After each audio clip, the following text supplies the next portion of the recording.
Hello everyone, good morning. কেমন আছো তোমরা সবাই? আশা করি ভালো আছো। অনেক দিন বাদে ইচ্ছে হলো তোমাদের সাথে একটা ব্লগ শেয়ার করি। আর আজ হচ্ছে কালী পুজো। তোমরা সবাই নিশ্চয়ই খুব মজা করে কালী পুজো ঠাকুর দেখেছো, ঘুরেছো, অনেক বাজি পুড়িয়েছো। কালী পুজো মানেই তো আলোর উৎসব, তাই না? তো যাই হোক, তোমাদের সবাইকে জানাই শুভ দীপাবলির অনেক অনেক শুভেচ্ছা। তো আমি কিন্তু গ্রামে থাকি, আর আমাদের গ্রামে খুব একটা বড় করে কোথাওই কালী পুজো হয় না। আমাদের বাড়িতেই একটা ছোট্ট করে কালী পুজো হয়, মানে আমার জ্যাঠা শ্বশুর বাড়িতে আর কি। আর পাড়াই আছে দু একটা ঠাকুর, তো সেগুলো দেখবো আর তোমাদেরকেও দেখাবো। তো চলো, সকাল থেকে দিনটা শুরু করলাম। আর সারাদিন কী কী করি সবটা শেয়ার করব, কেউ স্কিপ করো না, পুরোটা দেখো। আর আজ অনেক দিন বাদে ভয়েস দিচ্ছি, তো একটু গন্ডগোল হতে পারে, তোমরা প্লিজ একটু ম্যানেজ করে নিও। যাই হোক, আগের দিন দিয়েছিলাম ঠাকুরকে একটু ভোগ, তো সেটাই আর কি। মা এখানে বাসনপত্র নিরামিষের আর কি সমস্ত কিছু গুছিয়ে রেখেছে। আর আমাদের বাড়িতে নতুন অতিথি দেখো, তোমাদের সাথে শেয়ার করি। মোটামুটি 1-1.5 মাস হয়ে গেল কোনো রকম কোনো ব্লগ শেয়ার করি না, তো অনেক কিছু বাড়িতে ঘটে গেছে। তো ইনি হচ্ছেন আমাদের বাড়ির নতুন অতিথি। তো 7টা বেলা ঘুমিয়ে ছিল, সকালবেলা তাই চলে এসছে এনার ঘুম ভাঙাবো বলে। আর এনার কাছে আসলে জানি না কেন সব কিছু ভুলে গেল, মনের আনন্দে শুধু গল্পই করে যায়। এনার সাথে দেখেছো কেমনভাবে বকবক করছি একা একাই, জানি না কেন, যেন মনে হয় কথা বলে বড্ড শান্তি পাই। কত যে কথা বলি, মনে হয় যেন উনি সত্যিই বুঝি আমার কথা শুনছে।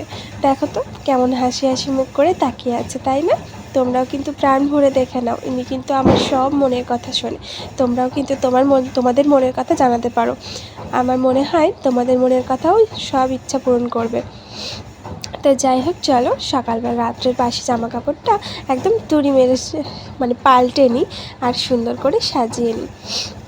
সাজানোটা কেমন হয়েছে অবশ্যই কিন্তু জানিও। আমি প্রত্যেক দিন নিত্য নতুন সাজিয়ে এনাদেরকে সাজাই। আমার যে কী ভালো লাগে, মনে হয় সব কিছু ভুলে গিয়ে শুধু এনাদের পিছনেই পড়ে থাকি। তো যাই হোক, কালকে এনাদের আমার সাধ্য মতন কিছু রান্নাবান্না করে খাইয়েছিলাম। তো তো যাই হোক, চলো কালকের দিনটা তো শেয়ার করতে পারিনি, আজকের দিনটা শেয়ার করি। দেখো মা কত রং বেরঙের ফুল তুলে নিয়ে এসছে। তো যাই হোক, তারপর চলে যাই সংসারের কাজে। রান্নাবান্না সমস্ত কিছুই হয়ে গেছে, মা ওদিকে করেছে। আর এদিকে আমি কিছু জামাকাপড় সকালবেলা মেলে দিয়ে গেছিলাম। আর এই শাড়িগুলো না, আমি জ্যাঠা শ্বশুর বাড়িতে পুজো করলাম না, ওই জেঠিমা মেলে দিয়ে গেছে আমাদের উঠোনে। তো যাই হোক, আমার কিছু সকালে জামাকাপড় ছিল, সেগুলো শুকিয়ে গেছে।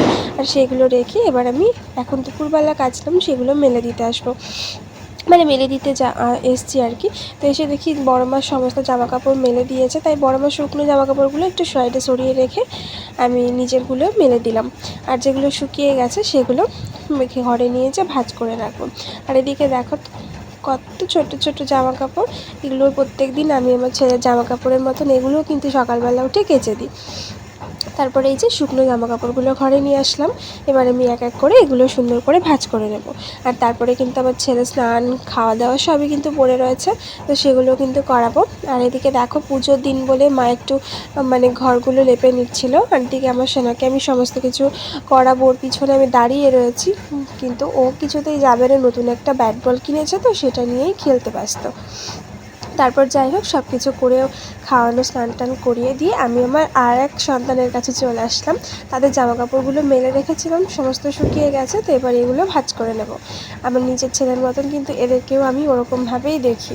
তো এদের জামা কাপড়গুলো এবার ভাঁজ করে সুন্দর করে গুছিয়ে রাখবো। আর তারপর চলো এদের একটা সুন্দর জামা কাপড় দেখাবো, একটা সুন্দর রাধারানীর ঘাগরা আর একটা ধুতি। কাকিমা দেখো এতটা সুন্দর করে বানিয়েছে, আর কাকিমার মাথায় যে এত বুদ্ধি যে কী আর বলবো।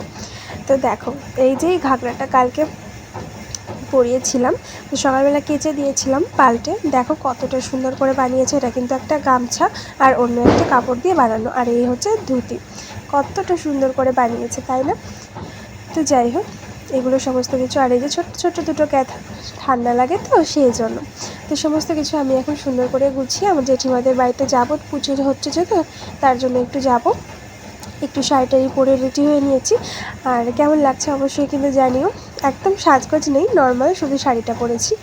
আর একটু তুতলে যাচ্ছে, যেহেতু আমার শরীরটাও ভালো নেই, গলাটাও ভেঙে গেছে, ঠান্ডা লেগেছে প্রচণ্ড। তো এখানে চলে আসলাম পুজো বাড়িতে। আর এখানে আমার একটা যা আর কি নারকেল কুড়িয়ে নিচ্ছিল। আর আমাকে বলছিল লুচির জন্য ময়দাটা মেখে দিতে, তো আমি ময়দা মাখতে বসে পড়েছিলাম পাশেই, তো তখন আর ভিডিও করা হয়নি। তো এই যে ময়দাটা আমার মাখা হয়ে গেছে, এখন ওপরে একটু তেল মাখিয়ে রেখে দেবো যাতে ওপর থেকে ময়দাটা শুকিয়ে না যায়। তো এই যে এখানে ঢাকা দিয়ে রেখে দিলাম। আর এখানে সবাইরা এক একটা কাজে ব্যস্ত ছিল, তো আমি খুব সামান্য একটু ভিডিও ক্লিপ তুলতে পেরেছি, কারণ সবাই কিন্তু কাজে ব্যস্ত ছিল। আমি ফোন নিয়ে দাঁড়িয়ে থাকলে কেমন বাজে লাগে, তাই না? আর ওখানে হচ্ছে ঠাকুরের ভোগ রান্না হচ্ছিল। আর তারপর আমি আবার বাড়ি চলে আসলাম, আমার সোনাকে ঘুম থেকে তুলে খাইয়ে দাইয়ে, মানে খাইয়ে দাইয়ে আর কি জামা কাপড় চেঞ্জ করে দিলাম। তারপর আমি পুজো বাড়িতে ওকে নিয়ে যাব বলে একটা নতুন জামা পরিয়ে দিলাম। আর আমার সোনাকে কেমন লাগছে অবশ্যই কিন্তু জানিও। ওই যে ব্যাগটা কিন্তু ও হাত থেকে ছাড়েনি, নতুন ব্যাগ কিনেছে তো, এখন কয়েকদিন এটার উপর নেশা থাকবে, তারপর আবার চলে যাবে। আমার ছেলে কিন্তু বড্ড বিরক্ত হচ্ছে ফোন চালিয়েছি বলে, বলছে মা ফোনটা বন্ধ করো না, চলো না আমরা যাই। এই দেখো এদিকে আমার উঠোনে কুল গাছ আছে, তো সেই কুল গাছে প্রচুর কুল ধরেছে। আর গাছটা এতটাই নিচু যে আমার সোনা কিন্তু এখনই কুল পাড়তে শুরু করে দিয়েছে। তো যাই হোক, সন্ধ্যাবেলায় যে কালী পুজো মানেই তো আলোর উৎসব, তো আলো তো জ্বালাতেই হবে, তাই একটু মোমবাতি ধরিয়ে নিচ্ছিলাম। অনেক মোমবাতি ধরিয়েছি, আর দেখো কতটা সুন্দর লাগছে আমার বারান্দাটাকে। আর এখানে আমার সোনা দেখো এত আলো দেখে এত খুশি হয়েছে যে কী আর বলবো। দেখো দৌড় লাগাচ্ছে, একবার এদিক থেকে ওকে ওদিক, একবার ওদিক থেকে এদিক। দেখো কতটা সুন্দর লাগছে, তাই না? তোমরা কে কেমন মজা করলে অবশ্যই কিন্তু আমাকে কমেন্ট করে জানিও। তো চলো আজকের মতন টাটা, সবাই খুব ভালো থেকো।